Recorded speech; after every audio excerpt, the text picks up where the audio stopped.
Amber at Outback Saddles. We sell Australian saddles, but you can use these wither tracings and back tracings for basically any saddle. It's pretty much the same procedure. First thing I want you to do is have your horse standing on fairly level ground. Also, your horse's legs should be fairly even. Clover, my lovely demo horse, has her right leg a little bit farther back, so I'm going to bring it forward just a little bit.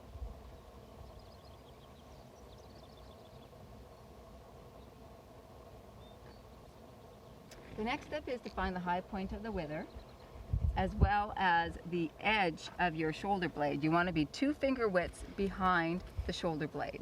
Now you're going to come off that high point a little bit, but we're just trying to get a reference point. You're going to take your bendable ruler, put the middle part of it over top of the wither,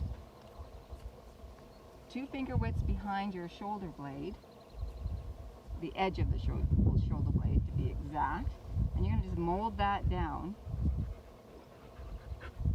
over top and down the shoulder. If you have someone to help you, that's great if you can just hold that. If not, you're just going to go around and make sure the opposite side is in the right place, and you're going to do the same. Just mold that ruler down over the shoulder.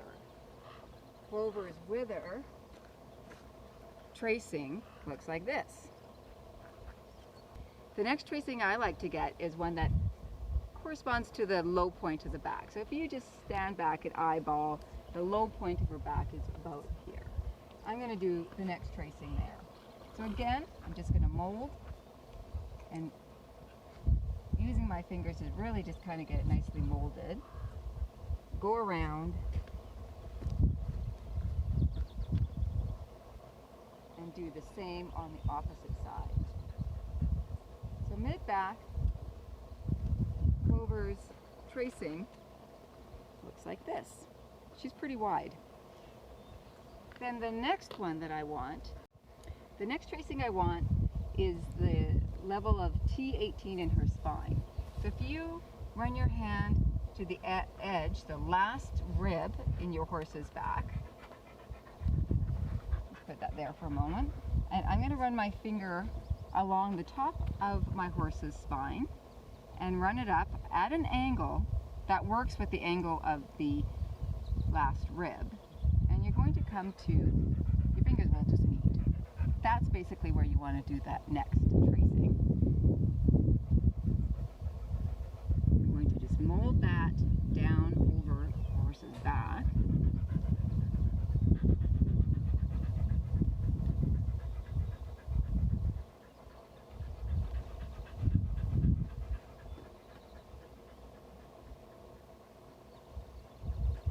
When you get to the other side, you want to kind of make sure that you're in the same spot as the opposite side.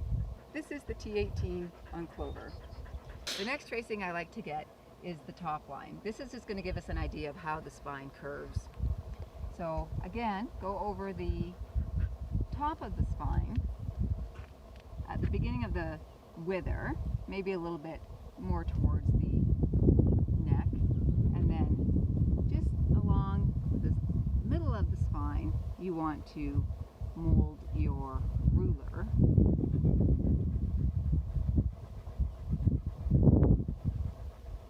This is going to give us the shape of her top line.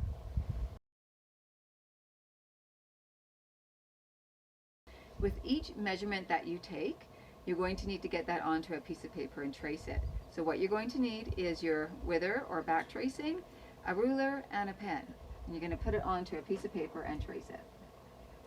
I'm going to hold it and trace it out onto the paper. Then I'm going to go from the very top center, and I'm going to make a line at 2 inches down and at 6 inches down. I'm going to go straight across. So on this tracing, it's 4 inches, so I'm going to mark 4 inches that way.